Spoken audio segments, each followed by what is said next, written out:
徐行一个眼神，接着就有官差将旁边站着的一个小丫鬟带了过来。可是他故意找到你并怂恿你去的？是他。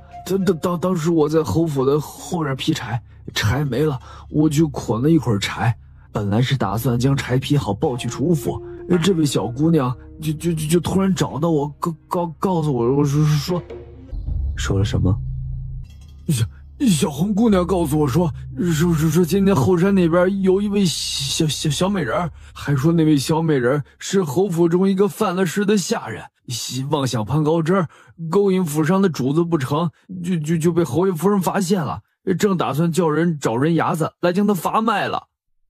那位小红姑娘站在旁边也是哆哆嗦嗦的。继续说。小红姑娘告诉我说，那位小美人反正都要发卖走了，还说送我一个人情，让我到后山正好可以尝尝小美人销魂的滋味。牛二黑老实的交代完，也没敢再看跟前的徐行。徐行的目光落到那位丫鬟小红的身上，这会儿小红哆哆嗦嗦地趴在地上。抬起头来。小红缓缓地将头抬起来。你是如何知道我夫人要去那片石山的，并且还故意诱导牛二黑去那片石山所在的地方？说，这一切都是谁指使你的？回大人的话，这事儿都是奴婢一个人的主意，没有任何人指使。要是无人指使，为何你无缘无故会让牛二黑去侯府的石山林，并造谣我夫人是侯府的下人之事，让牛二黑去对我的夫人意图不轨呢？小红口中的话说不出来。徐行拱手看向坐在前面的大理寺卿。大人，据我所查，这位小红姑娘如此做，定是有人指使。不，没人指使，没有任何人指使小红，这一切都是小红自己做的，和旁人无关。徐夫人，不错，这次的事确实是故意告诉小二黑，让小二黑去后山轻薄于你。只是这件事我一人做事一人当，没人指使我，都是我自己做的。你们要惩罚就惩罚吧。既然你说这一切都是你做的，那好，你就说说你这样做的目的是什么？小红啧舌，她说不出来。还有，你不过是侯府的下人，你又是如何知道郡主会叫我去石山林见他，还能提前让牛二黑埋伏在石山林，就等着我过去？知道这一切的只有侯府郡主，莫非……徐夫人，既然这丫鬟和那牛二黑都已经承认，那此事就是这二人联合对你企图不轨。一拍惊堂木，牛二黑、小红，你们二人对意图勾结，企图对徐夫人图谋不轨之事，可有异议？没有异议，没有异议，此事就是奴婢做的。牛二黑也没有异议，连连求饶。顾青青站在旁边，她不是看不出来坐在公堂上的那位大人明显有意包庇武平侯府的人。你和我夫人并无冤仇，也并不认识，你这样做的目的又是什么？顾青青看得出来，那个丫鬟并不打算回答，也不打算说实话。这丫鬟小红定是有人指使，才会做出如此陷害我夫人之事。不知徐大人你是觉得这是何人指使的？徐行却在这时将目光看向了站在旁边的另一位丫鬟。大人，这位姑娘叫做秋霜，听说这位秋霜姑娘不仅和这位小红姑娘交好，更是和府上的另外一位丫鬟也交情颇好。哦，是吗？公堂上坐着的那位大人也把目光看向了那位一直站在旁边没有开过口的丫鬟。据我所查，这位秋霜姑娘和侯府的玲珑姑娘素来交好，而那位玲珑姑娘不是别人，正是武平侯府清离郡主的贴身丫鬟，同时当天替郡主传话带我夫人去那片假山石林的，也是那位叫做玲珑的丫鬟。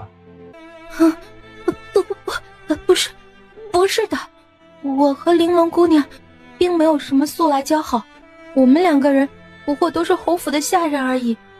况且她是1等丫鬟，我只是一个不起眼的3等丫鬟，我们怎么可能会素来交好呢？这位玲珑姑娘真实的身份其实是你表姐。秋霜惊得说不出话来，她怎么都想不到，这位徐大人竟然连她和玲珑2个人的姐妹关系都给查出来了。这可是2个人一直瞒着多年的关系。你和玲珑是表姐妹，而玲珑姑娘又是青离郡主的贴身侍婢。不，我不是。不过是2个侍女而已。现在看来，那位玲珑姑娘应该是不小心给这位秋霜姑娘说了徐夫人要去石山陵见徐夫人之事。秋霜姑娘没有防备之心，又把这事儿告诉了丫鬟小红。大胆小红，你可知罪？丫鬟小红连连点头，知罪，奴婢知罪。顾青青在一旁站着暗忖，看来这位大理寺卿大人怕是不打算追究秋霜和玲珑2个丫鬟了。徐大人，现在人证物证确凿，这次企图对徐夫人意图不轨的就是那位牛二黑和那位丫鬟小红。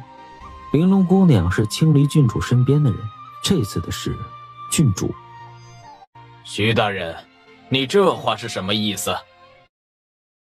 怎么，难不成你还敢怀疑郡主，认为此事是郡主大人亲自教唆的不成？黄大人，这话可是你说的。既然你说这事儿可能和郡主脱不了干系，不妨我现在就安排一个人将郡主也叫过来问问。徐大人，这话可不能胡说。我什么时候说过此事和郡主有关了？你可不要冤枉老夫。黄大人，刚刚可是在公堂上的人都听清楚了，是你说郡主教唆他们，我可没有冤枉黄大人你啊。黄大人气得脸色铁青，这个虚性，故意挖好了坑，就等着算计他往里跳呢。黄大人，我觉得你刚刚的提议倒是不错，既然这件事和青离郡主身边的丫鬟有关，那我现在就安排人去将郡主叫过来问个话也好，你说呢？不过是几个下人犯了事儿，郡主身份尊贵，怎能将郡主叫来这种地方？要是侯爷那边怪罪下来，你我2人吃罪得起吗？哼，今天这事儿既然现在都已经查清楚了，那就现在结案吧。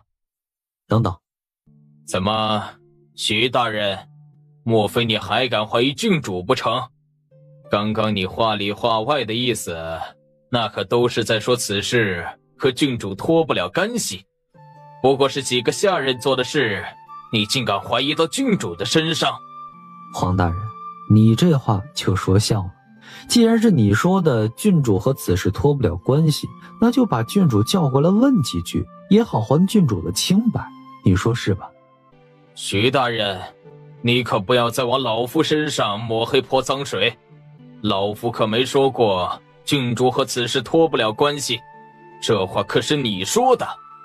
还有，郡主清清白白，怕是也不用再叫来大理寺这种地方来审问了吧？徐行将目光看向这会儿还跪在地上的秋霜。大人，这位秋霜姑娘并不在郡主的身边做事，她不可能提前就知道郡主要见什么人，更不可能知道郡主是在什么地方见人，除非是郡主身边的人，也就是那位玲珑姑娘特意告知。就算是那位玲珑姑娘故意告知的，那又如何？一个丫鬟下人做的事，怕是还算不到郡主头上吧？大人说的是，一个丫鬟做的事，自然是不能算在郡主头上。只是这位丫鬟可是郡主身边贴身伺候的下人，按照大理寺查案的规矩，同此案有关的人都要叫过来问话。既然丫鬟是郡主身边的人，那郡主作为丫鬟的主子，按照规矩理应来大理寺一趟，你说是吧？徐大人，该适可而止了。黄大人，我只是按照大理寺的规矩查案，反倒是你这一再阻止，到底是何居心呢？徐行没有再看跟前的黄大人，而是直接吩咐：来人呢，去传武平侯府的青离郡主。黄大人脸色铁青，只能眼看着徐行叫官差去叫了武平侯府。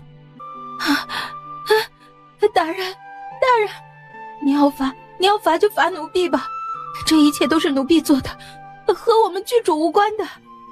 对，此事和我们郡主无关，要惩罚就惩罚我们，你把我们郡主叫来做什么？徐大人，老夫好心劝过你了，既然你一意孤行，一会儿郡主过来要是怪罪下来，你就自己向郡主解释吧。徐行面上并没有太多的表情，顾青青看向了徐行，同时走到徐行的跟前。公堂上的人此时都没说话，大家都在等大理寺的人带青离郡主过来，没人说话，公堂上也很是安静。大概半个时辰后，徐行安排去请青离郡主的衙差总算是回来了，只是顾青青吃惊地发现，回来的只有那2个衙差。顾青青诧异了一下，又下意识地去看徐行，却见徐行面色如常，并没有任何吃惊的地方。怎么就你们2人？郡主呢？回大人的话，郡主并没有来。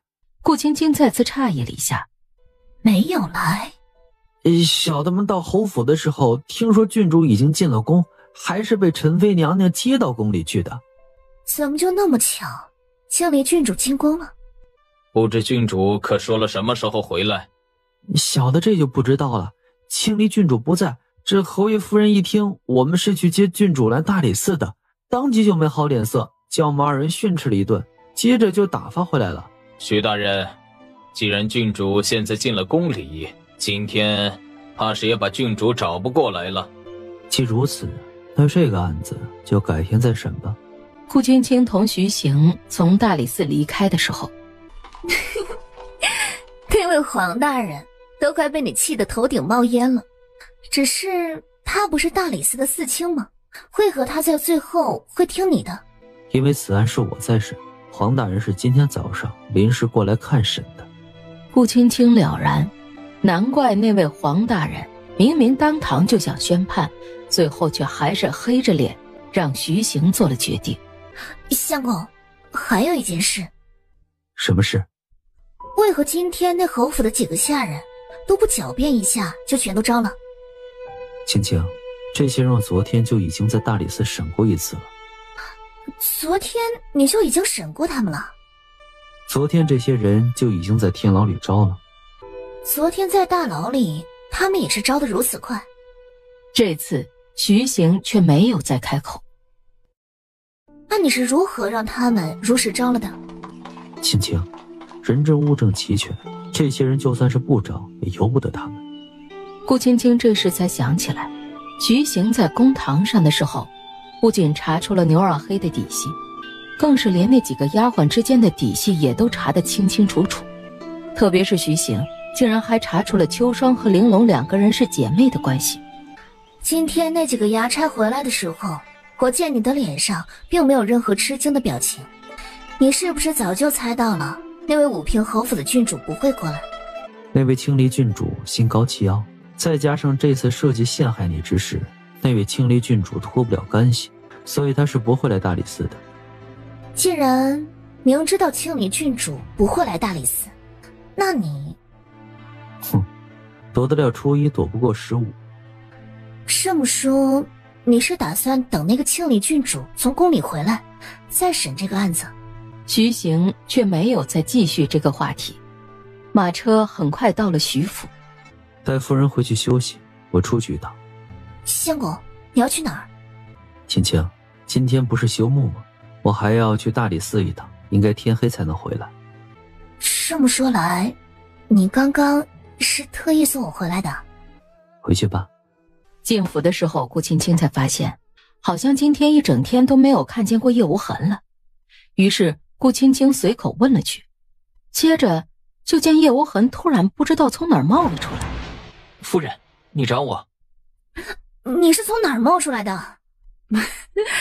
夫人，叶大哥今天其实一直都跟着我们呢，只是叶大哥在暗处，我在明处。夫人，以后应该都是我随身伺候你。至于叶大哥，他会在暗中保护你的安全。要是夫人你有危险，叶大哥就会立刻出现。顾青青点点头，这才将目光看向了刚冒出来的叶无痕。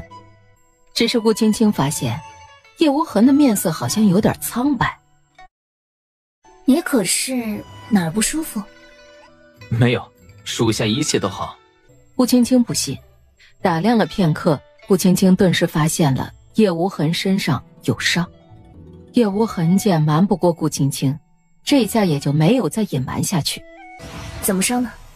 这次叶无痕却没有再开口说话，直到顾青青再三追问下，昨天属下保护夫人不利，按照徐府的规矩，保护主子不利，当自费3成的功力。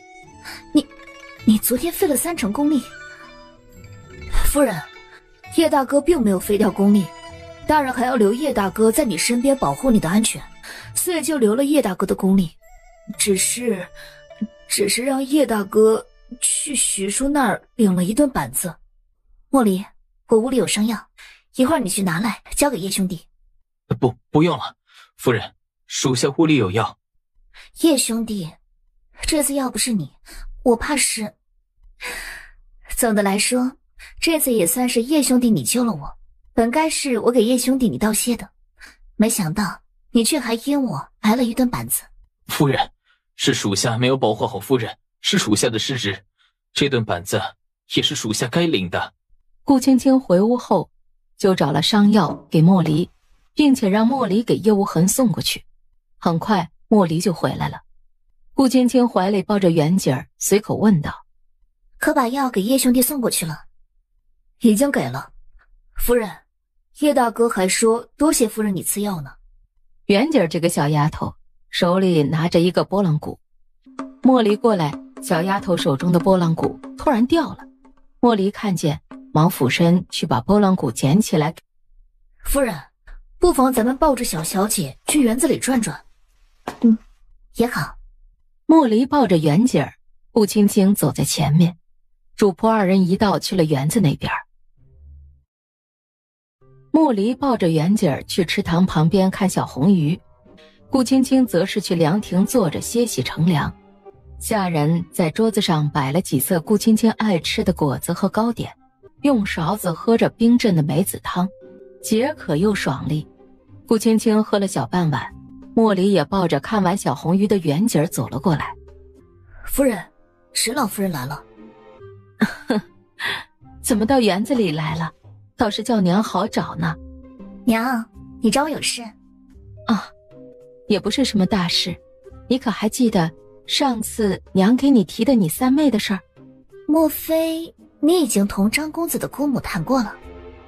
青青，娘已经同张公子的姑母说好了，明天呢，那位张公子就会来咱们府上。到时候就让你妹妹远远的先相看相看。啊，对了，你这个做大姐的，明天也要帮你妹妹仔细瞧一瞧。这事儿你可给三妹说过了？哦，还没呢。娘刚见完那个张婶儿就过来找你了，娘这就找你三妹说说去。娘，我同你一起去找三妹。顾宁秀在屋里做着刺绣呢，看见顾青青和沈氏。娘，大姐，你们来了。秀儿啊，娘和你大姐过来是想来告诉你一件喜事的。喜事？什么喜事？你忘了那个张公子的事儿？好好的，你替他做什么？秀儿，娘已经同那位张公子的姑母定好了，明天张公子就会来我们的府上，到时候你躲在外面，远远的相看相看。要是你看中了，那娘就把这门亲事给你定了。娘，女儿不着急，女儿还想多陪你和二哥他们几年呢。切，傻话，哪有姑娘家大了还不嫁人的？二哥的年纪比我大，二哥都还没成亲呢，我也不着急。哎，你二哥的亲事，娘也会留意的。既然你这边有个不错的，那就先定下来。晚上徐行回来，顾青青也把此事给徐行说了。相公，我今天听莫离说，你让莫离以后都跟在我身边贴身伺候。至于那位叶兄弟，你自安排了他在暗中保护我。叶无痕的武功，就连大理寺都少有人能及得上，让他在暗中护你，我也放心。沈氏昨天说今天那位张公子会来府上，早上吃过早饭，沈氏就等着了。张婶儿同沈氏说好的，吃过了早饭后张公子就会来府上。沈氏一早就忙前忙后，还提前吩咐厨房准备好了点心和茶果。中午沈氏还打算留张公子在府上吃饭呢，所以早早就吩咐了厨房备菜。有客人来，沈氏还多吩咐厨房要多做几个好菜。只是沈氏忙忙碌碌了半天，眼看着一上午就要过去了，也没有见有人来。娘，你确定你和张公子的那位姑母说的时间是今天？奇怪呀，按理说都这个时辰了，张公子应该也来了才是啊，怎么这么迟了？他也没来呀，该不会是路上耽搁了吧？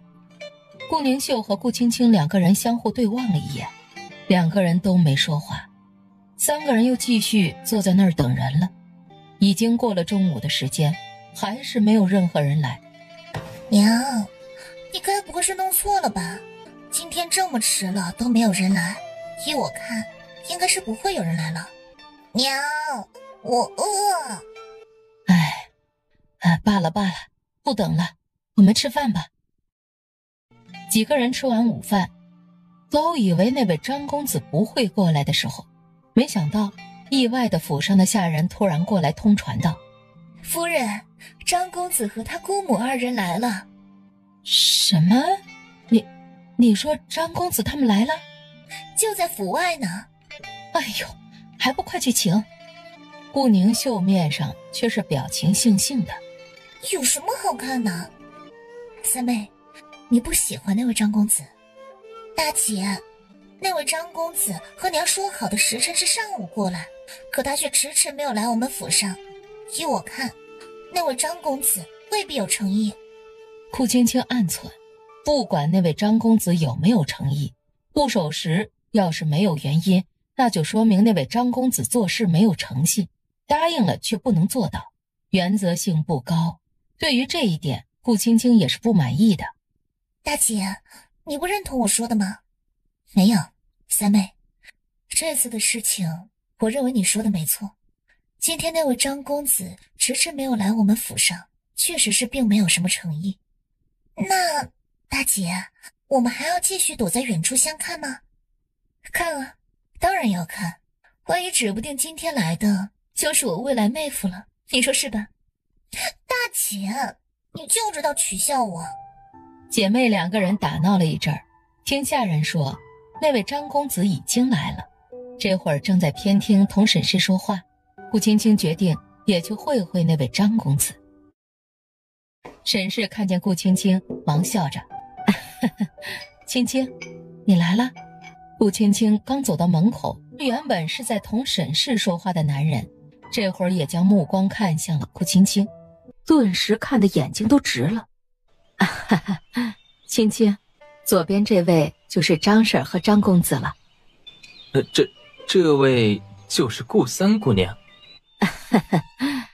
文轩，这位是徐夫人，是顾三姑娘的大姐。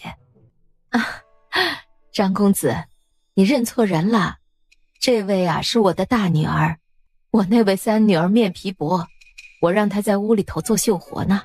沈氏这样说了，大家都不是傻子。顾宁秀一个未出阁的姑娘，确实不适合贸然出来见外男的。沈氏这样说，张婶儿倒是没有再说什么。张文轩却是不由自主地再次看了顾青青一眼，心里竟然有点暗暗可惜。那位顾家三姑娘竟然不是跟前进来的这位女子，这位姑娘是顾家三姑娘的亲姐姐，想来姐妹二人应该长得相差不大。听闻顾家三姑娘的绣活做得好，不知道可有机会见上一见。张婶是故意转着弯提出来，想要看一下顾宁秀的绣品，言下之意就是想让顾宁秀亲自从屋里拿上1、2幅的绣品出来给大家看，如此张文轩和顾宁秀2个人就都能见到彼此了。沈氏虽然对张文轩这位读书人很是满意，不过沈氏还是顾及着礼数，怕自己女儿将来进了婆家被婆家人说不矜持。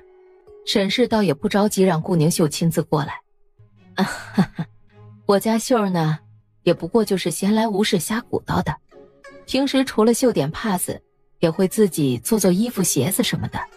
张婶立刻夸了顾宁秀能干，又再次提出来想要见一下顾宁秀绣的东西。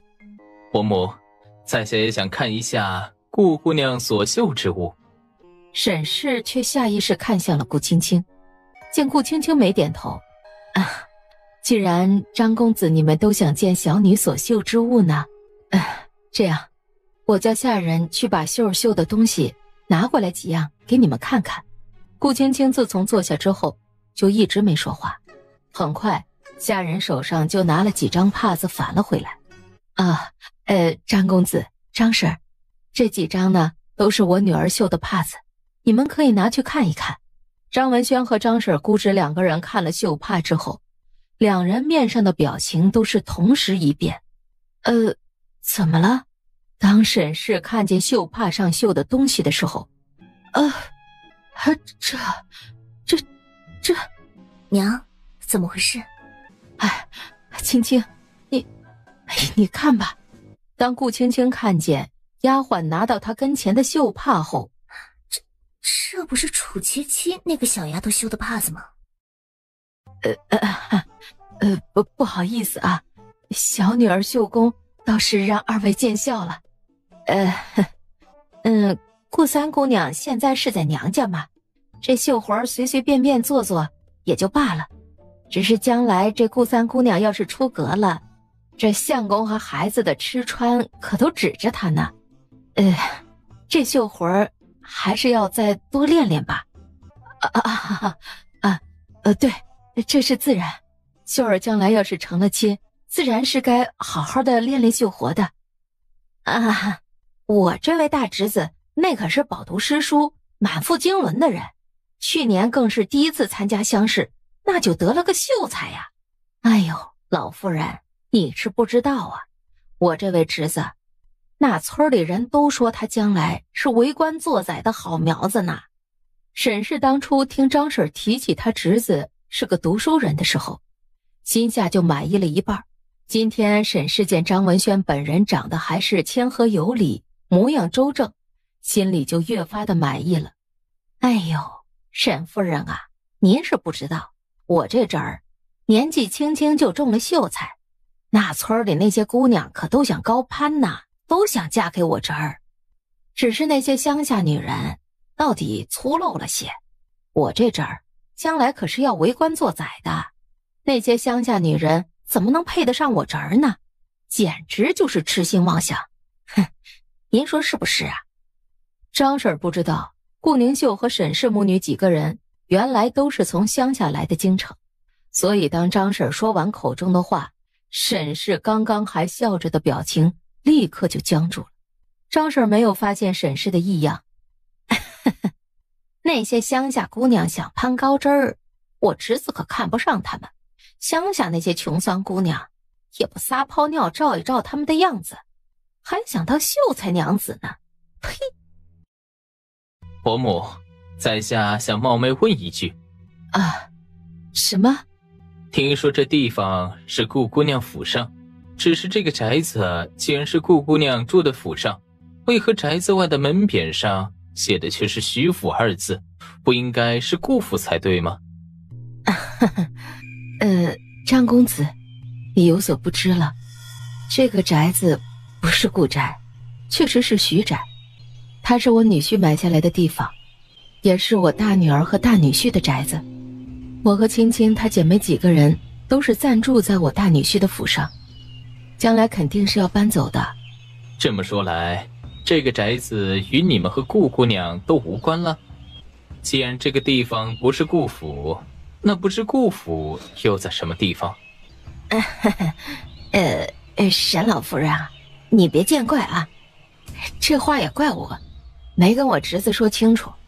我只说是顾三姑娘是顾家的小姐，倒是忘了告诉她，顾三姑娘现在是借住在她大姐徐夫人的府上了。沈氏干笑了2声，对了，沈老夫人，我呢好几次来徐府送菜，倒是都没听说过你的府上在哪儿，不知道沈老夫人的府上是？顾家并不在京城。不在京城，那在什么地方？啊，顾家在一个偏远的小镇上住，这次来京城，也是我和我儿子想来看看我大女儿，这才来京城小住一段时间。这么说来，你们还要离开京城了？对，我和秀儿他们兄妹3个人，现在是暂住在我大女儿的府上，但是这到底是我女婿置办下的家业，将来肯定是要搬出去的。伯母，既然你们还要离开京城，那只要顾姑娘是个贤惠的，不管住哪儿，和我这侄子倒是挺相配的。张文轩听完张婶的话，面上的表情立刻就要反驳，只是却被张婶一个眼神给盯了回去，强忍住心中的不满。张文轩暂时没说话。沈老夫人啊，虽然你们家住在那个什么偏远的小地方啊，可我这大侄子家却是在京城的城郊住的。虽然说没在城里，可到底也是城郊嘛，离京城也不远。将来你们家3姑娘要是嫁到我们张家，那也就不用再回那个穷乡僻壤的地方去了，那在这京城住着，可比你们那个偏远的小地方强多了。沈氏面上的表情一僵。沈老夫人，我看呢，不妨把这2个孩子的亲事给定下来吧，找个日子把文轩和顾家3姑娘的亲事给办了，你说呢？伯母，现在就提成亲的事，未免仓促了些。对，青青说的是，定亲的事情先不急，现在定确实是仓促了些，还是等过些时候再定吧。这母女2人竟敢还嫌弃她。那顾宁秀说的好听是顾家3小姐，说的难听可不就是个乡下的穷酸农女吗？沈夫人啊，那我和轩儿今儿就先回去了，亲事的事儿我们就另外定时间再商议吧。翠儿啊，你去送送张婶他们。等到2人走了，青青，你说那位张公子和张婶今天说的这话是什么意思？这不是摆明了看不起秀吗？还看不起咱们顾家。娘，那2人我今天看了一下，确实品行并不怎么样。依我看，3妹和那位张公子的事情就算了吧。罢了，此事娘就听你的，就此作罢吧。徐府外，张氏和张文轩2人刚走出去。姑母，你刚刚到底是什么意思？那顾宁秀根本就不是什么大户人家的千金小姐，分明就是一个穷乡僻壤来的乡下野丫头，为何你几次3番的要拦着我，不让我把这门亲事给推了？那顾宁秀一个乡下穷丫头，连个绣活都做不来的女人，你竟然还想要我娶她？轩儿啊，你可是我大哥唯一的亲儿子，我这个做姑母的难道会骗你不成？要不是为了你将来打算，我能拦着你吗？不用你提，姑母早就帮你把这门亲事给推了。那位顾3姑娘虽然不是什么有钱人家的正经小姐，可那位顾3姑娘却有个厉害有本事的大姐夫啊，要是你能攀上徐家这门亲事，将来还愁没人提拔你吗？不知那位顾3姑娘的大姐夫是谁？你听说过今年的新科状元吗？我记得今年连中3甲的好像是一位叫做姓徐的，莫非那位徐状元就是顾3娘的大姐夫？不错，那位徐大人不仅是那位顾3姑娘的姐夫，听说那位徐大人现在已经是朝中的4品大官了。你想啊，这才短短不到1年的时间，那姓徐的就做到了朝中的4品大员位置，要不了几年，他就能成为朝中的1品大员了。姑母，你的意思是？对，要是你娶了那位顾三姑娘，你和现在这位徐夫人就成连襟了，今后你和她就是一家人，她在朝廷还不得多多照顾你？除了那位徐大人，我还在徐府的厨房打听到一件事。什么事？我听说那位顾三姑娘还有一位兄长，在这京城莫将军的手下做事。这京城莫将军府上可是连如今武平侯府都比不上的。虽说你是个读书人吧，也考中了秀才，可到底咱们家的情况你又不是不知道。你爹常年吃药，腿脚还不方便，你娘一个妇道人家，一年也赚不了几个铜子儿。咱们家现在还住在京城的城郊，除了那几间破茅草屋，连个正经住的地方都没有。就咱们家如今这条件，能找到顾三姑娘这样的媳妇儿成亲，已经是祖上积德烧高香喽。你也就别再挑剔了。可是他好歹是个读书人，怎么能找顾宁秀那样无知的村姑呢？那不是有辱斯文。哼，罢了罢了，你要是不乐意，姑母也不再劝你。可是你要想清楚了，那位顾三姑娘的大姐夫是当今大理寺的4品官，他兄长还在莫将军府上做事。要是你不想要这样的亲戚，那就不娶吧，也省得你姑母再去费那个闲心。徐府这边，张氏姑侄2人离开之后，沈氏和顾青青母女也一道去了顾宁秀的屋子。秀儿，你怎么回事？娘今天让下人来找你要几副绣品，你怎么把你妹妹的绣品拿过去了？你呀，都怪娘平时把你给惯坏了，才会这么胡闹。啊，拿错了吗？当时丫鬟来找我要几张绣帕，我也没仔细看，想着平日里我绣的那些帕子都在这个绣筐里面，所以我就随手拿了几张给翠儿，叫翠儿送去了偏厅。唉，罢了罢了，这次的事情娘不和你计较了，只是下次啊，你要是还敢再这么胡闹，看娘怎么收拾你。娘，您放心，下次你要是再让府里的丫鬟过来拿帕子，女儿一定仔细着点儿，绝对不会再弄错了。秀儿啊，你今天可在远处看清楚那位张公子的模样了？见到了。那你可看上了？娘，你说什么呢？秀儿，娘在问你实话。也就那样吧。也就那样？那是什么样？也就是还行吧。这么说，你是看上那位张公子了？顾青青回到屋里，坐在桌子前回想着今天白天的事儿。虽然顾宁秀嘴上说没有看上那位张公子，但是顾青青看出来了，顾宁秀对那位张公子应该是有几分满意的。张文轩那种人明显就是个势利小人嘛，他三妹要是落在那个姓张的手里，肯定就掉进火坑里了。不行，他现在必须要找一趟他三妹才行。顾青青到的时候，顾宁秀正在屋里头做绣活呢。大姐，你怎么过来了？三妹，我过来是想问你一件事。大姐，什么事？三妹，你老实告诉大姐，你觉得今天那位张公子怎么样？就那样吧。那你可喜欢他？没有。当真没有？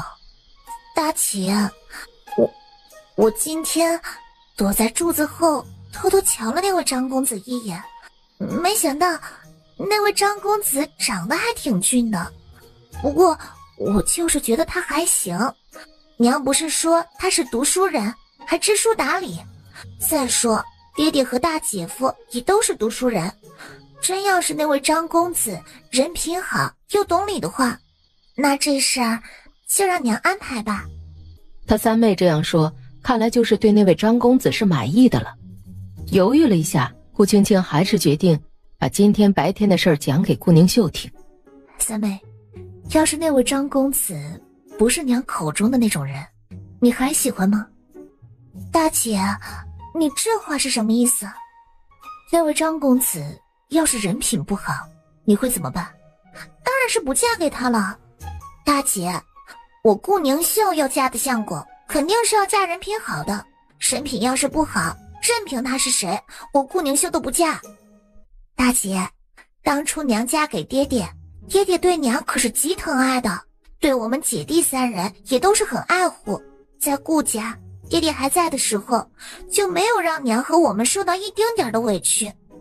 可是后来，爹爹走后，娘带着我们嫁到楚家，那楚家人就不是东西，没一个好的。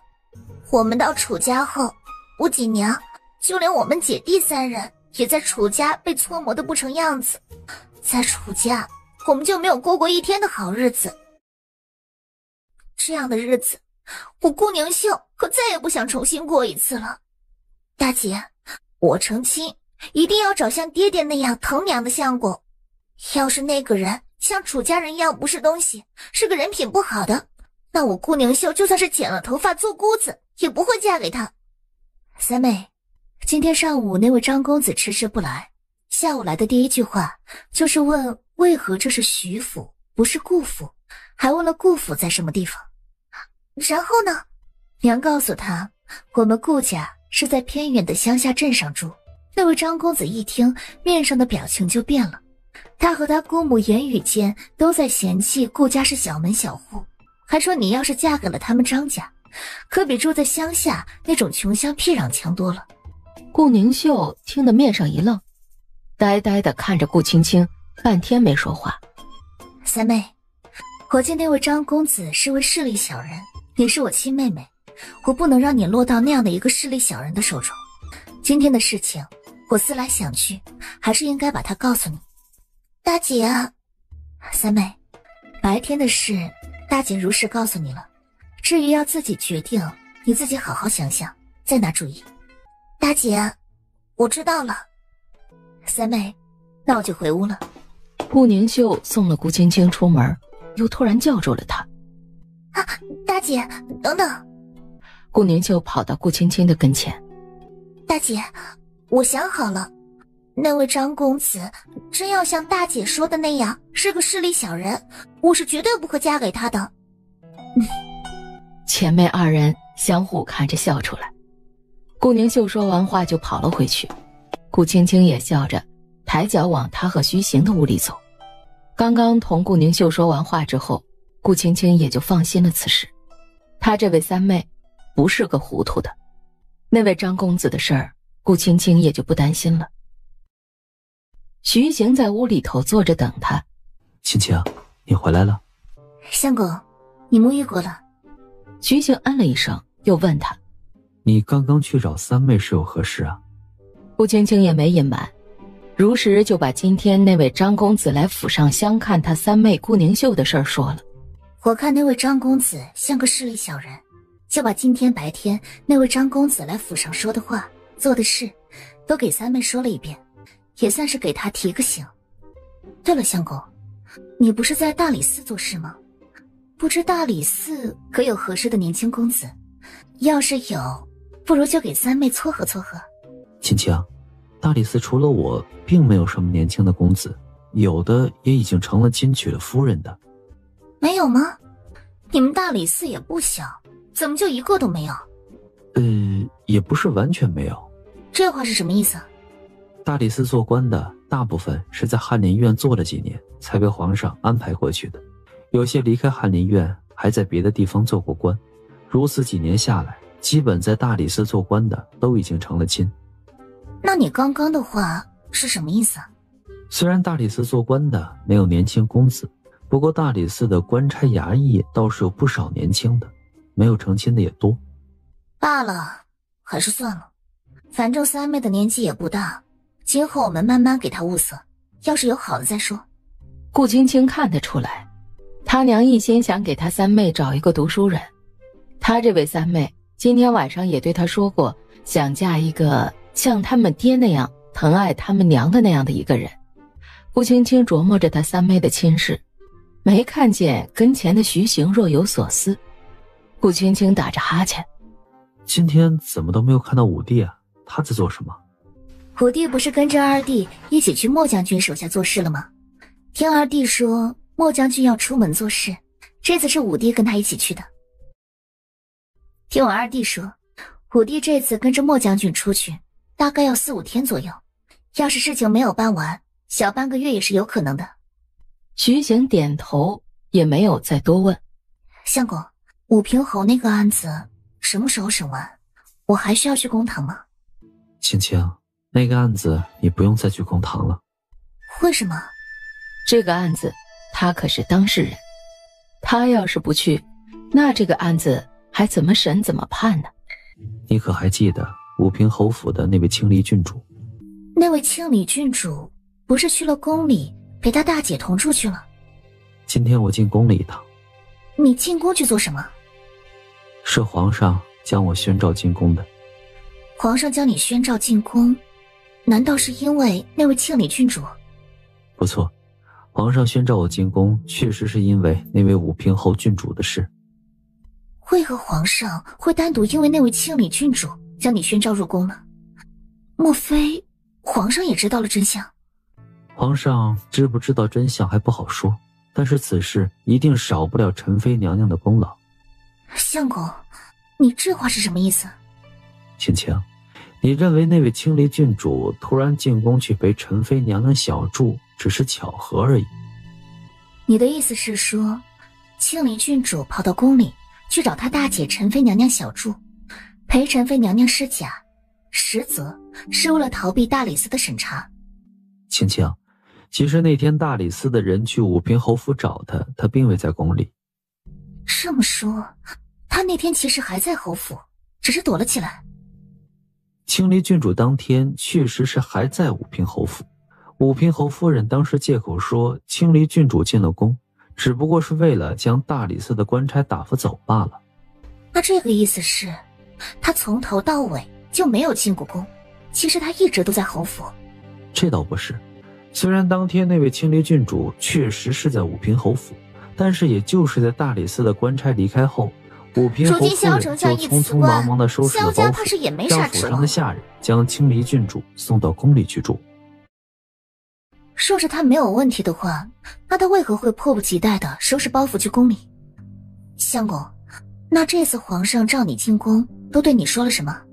皇上说这次你的事让你受委屈了，还说他会下旨严惩那几个侯府的下人，还说这次的事是侯府的几个奴才不懂规矩，让我严惩侯府的几个奴才就罢了。这么说，皇上已经将此事认定成是侯府的下人做的，同时也将那位青离郡主给摘干净了。